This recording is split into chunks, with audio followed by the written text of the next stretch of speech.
Olá, essa é a nossa apresentação com o tema espectrometria de massa. Quem está falando é o Matheus Pessoa, faz parte também do nosso grupo a Isabel Sofia e o Johan Soretes. O primeiro passo aqui é entender do que a matéria é formada. Toda matéria, seja ela uma pedra, a água, a lua, os carros ou as células, todas são compostas por átomos, que são os blocos funcionais para a formação da grande maioria das estruturas encontradas na natureza. Temos então o átomo, que ampliando essa estrutura desse minúsculo bloco de construção, vemos que ele é construído de estruturas ainda menores, as chamadas partículas fundamentais. Temos então essas partículas fundamentais que são três: são os elétrons, os prótons e os nêutrons. Os prótons e os nêutrons juntos formam um núcleo atômico, onde a maior parte da massa do átomo é concentrada.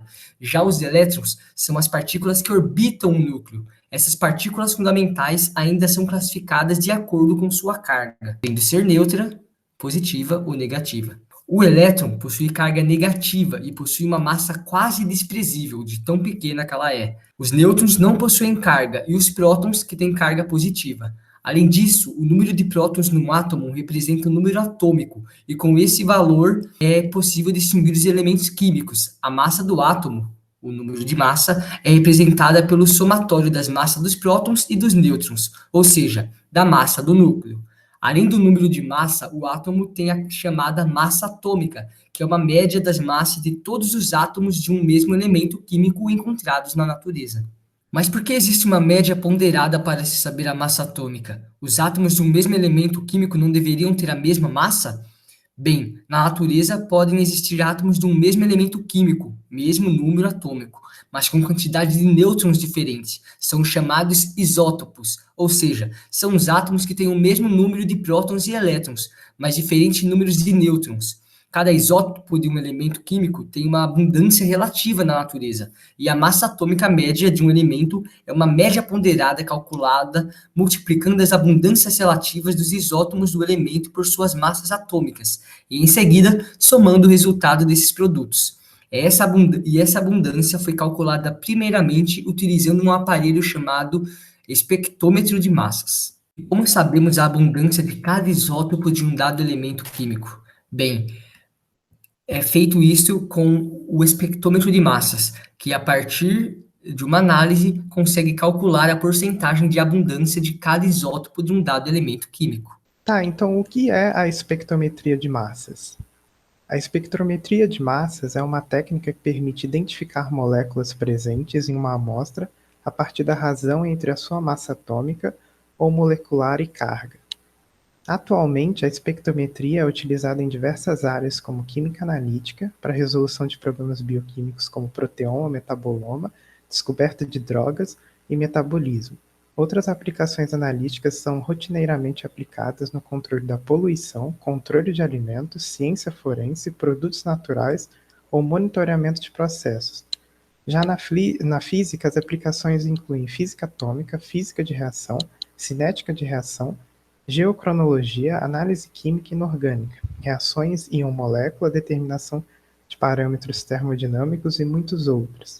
O histórico desse processo começou em 1906, com Thomson, que ganhou o Prêmio Nobel de Física pela descoberta dos elétrons através do experimento famoso, que ficou famoso como tubo de raios catódicos, e propôs o modelo atômico do pudim de massas. Ele então foi capaz de determinar a relação massa-carga das partículas, o que se tornou um marco para o início dessa técnica. Em 1912, Thomson e seu aluno Aston desenvolveu o primeiro espectrógrafo de massa. Aston ganhou o Nobel de Química em 1922 pela descoberta de isótopos em elementos radioativos. Wolfgang Paul recebeu o Nobel de Física em 1989 pelo desenvolvimento da técnica de ion trap. Em 2002, Fenn e Tanaka ganharam o Prêmio Nobel de Química pelo desenvolvimento de métodos de identificação e análise estrutural de proteínas. A inovação de Fenn, em 1988, foi conseguir o efeito de ionização recobrindo superficialmente a proteína de uma substância ácida a partir de um jato líquido disparado por um campo elétrico. A técnica é conhecida como ionização por electron spray, que a gente vai comentar um pouco mais para frente. No mesmo ano, Tanaka obteve o mesmo efeito de ionização, mas em vez de usar um spray líquido, usou um gás.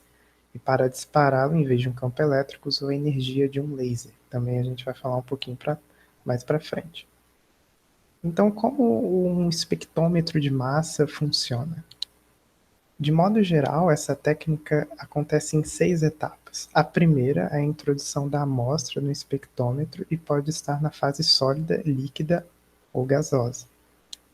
Na etapa de ionização, uma variedade de técnicas pode ser usada e é de grande importância, pois o alcance e a utilidade do método de espectrometria de massas é ditado pelo processo de ionização. Algumas técnicas de ionização são muito energéticas e causam grande fragmentação.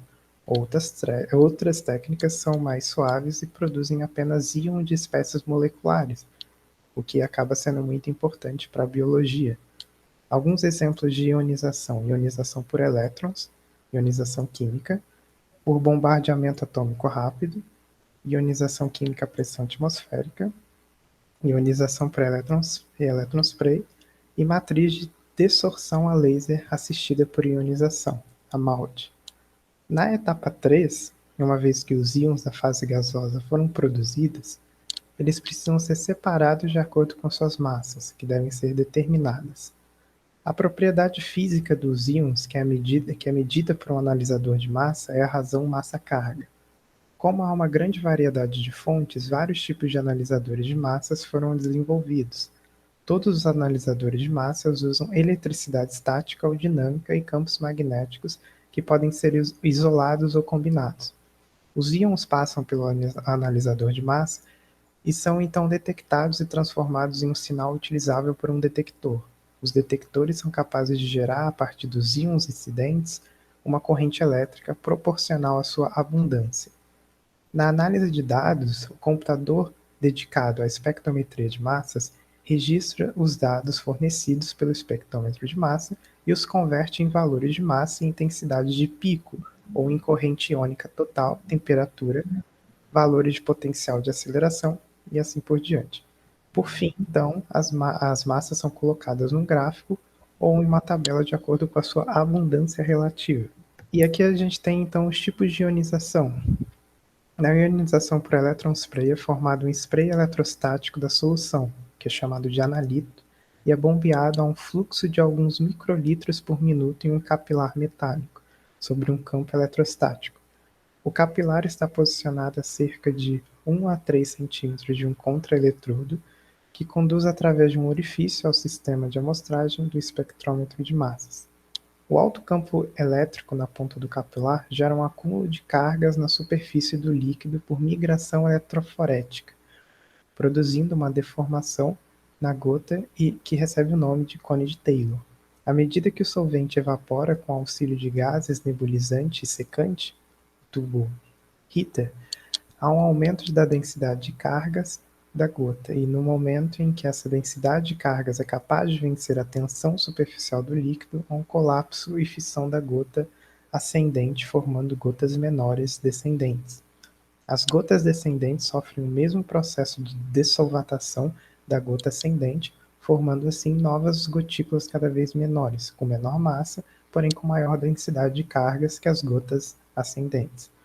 O processo de ionização de electron spray envolve 3 grandes etapas: a produção da gota, a dessolvatação da gota carregada, seguida de repetidas desintegrações para a formação de gotas menores, e terceiro, a formação dos íons na fase gasosa. Agora vamos falar um pouco do tipo de ionização encontrado no espectrômetro com a técnica MALD-TOF/TOF. Um feixe de lasers incide sobre a amostra em estudo inserido numa matriz sólida. A ação do laser sobre a matriz dá origem a íons que serão atraídos até um detector. As medidas de massas obtidas dos íons oferecem informações preciosas sobre os aspectos da química das proteínas ou peptídeos que estão sendo estudados. Esse espectrômetro permite ainda fazer a dissociação de moléculas, ou seja, dar níveis mais aprofundados de informação sobre sequenciamento de peptídeos. Falando dos analisadores, na imagem A temos o analisador de massa quadrupolar, que é um analisador de feixe de íons. Esses dispositivos são geralmente compostos por 4 hastes com geometria cilíndrica dispostas de forma tridimensional específica. Ao aplicar uma combinação de tensões de corrente contínua e frequência relativa às hastes, os íons podem ser transmitidos através do analisador. O analisador do tempo de voo, na imagem B, é um dispositivo relativamente simples. Nesse tipo de analisador, os íons são acelerados por um pulso em um tubo. Com base na diferença da velocidade obtida, os íons serão separados de acordo com a razão massa-carga. Uma vez que todos os íons adquirem a mesma energia durante o pulso, os íons, com a relação massa-carga, mais baixos alcançam velocidades mais altas do que os íons de massa-carga mais altos. Assim, a massa-carga dos íons pode ser determinada medindo o tempo que leva para os íons percorrerem uma distância fixa. Já na imagem C, temos o quadrupolo Ion Trap, que é composto de 2 eletrodos de terminação e um eletrodo de anel. Os íons são injetados na armadilha por um curto período de tempo e são mantidos em órbitas estáveis dentro da armadilha por meio de campos eletrostáticos. Alterando essas tensões nos eletrodos e, portanto, os campos elétricos, e assim os campos magnéticos também, as órbitas de íons podem se tornar instáveis de uma maneira seletiva. Pela escolha correta das tensões, os íons podem ser ejetados para detecção ou isolamento de um dado íon. Íons isolados podem ser subsequentemente submetidos à dissociação induzida por colisão e produzir íons de fragmento que podem ser aprisionados no analisador, encontrado ali na imagem como NS2. Os íons de fragmento podem ser ejetados para detecção ou para outra rodada de isolamento de íons e dissociação induzida por colisão. Essa característica operacional pode ser repetida virtualmente em um número limitado de vezes, e, portanto, torna-se esses analisadores de massa adequados para a caracterização estrutural detalhada de íons analitos e para sequenciamento de proteínas. Agora eu vou comentar um pouco algumas aplicações desta tecnologia no campo da biotecnologia. Apenas no início da década de 80, com o desenvolvimento dos equipamentos cada vez mais especializados e técnicas mais brandas de ionização, como MALDI e ESI, a espectrometria de massa começou a ser mais aplicada na análise de moléculas de massa molecular elevada e polares, como proteínas e peptídeos. Essas técnicas permitem a transferência dessas biomoléculas para a fase gasosa sem que elas sejam destruídas, passando a ser uma importante ferramenta analítica na identificação e classificação de micro-organismos por meio da análise de proteínas específicas. Nos últimos anos, a espectrometria de massas com ionização por electrospray tem se difundido às mais diversas áreas da ciência, principalmente, como podemos ver no gráfico, nas áreas de proteômicas. Atualmente, a espectrometria de massas é a técnica de escolha para identificação de proteínas e para estudo de modificações proteicas pós-tradicionais em diferentes condições fisiológicas. Além disso, vem sendo utilizada no monitoramento e caracterização de diversos processos industriais, como, por exemplo, em processos fermentativos e até mesmo na análise de micro-organismos intactos. Na biotecnologia, os espectrômetros de massa são usados para estudar como as proteínas funcionam e para identificar vírus e bactérias muito mais rapidamente do que nos métodos tradicionais baseados em cultura permite. Essa técnica pode ser considerada a principal ferramenta analítica no campo da proteômica devido à sua elevada sensibilidade, exatidão e precisão. A espectrometria de massa tornou-se uma ferramenta proteômica indispensável para o conhecimento da expressão, interação e modificação de proteínas. A incorporação da espectrometria de massa na biologia moderna contribuiu com importantes insights sobre processos biológicos complexos, como biologia de células tronco-embrionárias, redes de sinalização de quinase e várias outras doenças. Além da proteômica, a espectrometria é amplamente usada na indústria farmacêutica, ajudando na síntese de novos medicamentos de forma bem mais rápida. Entre outras coisas, elas são úteis para descobrir como manter o nível de uma substância química no corpo por um determinado período de tempo, o que é a chave para desenvolver drogas que funcionem de maneira eficaz. Nas ciências agrárias, que fazem engenharia genética de plantas, se usa espectrômetros de massa para medir e manter os níveis de produtos químicos desejáveis em novas safras, ou para estudar a rapidez com que os fertilizantes são retirados do solo. A ciência forense, por sua vez, depende de ser capaz de identificar substâncias incomuns encontradas na cena do crime e combiná-las precisamente com substâncias encontradas em outros lugares. E para isso, a espectrometria de massas é essencial. Aqui estão as referências do nosso trabalho. Muito obrigado pela atenção.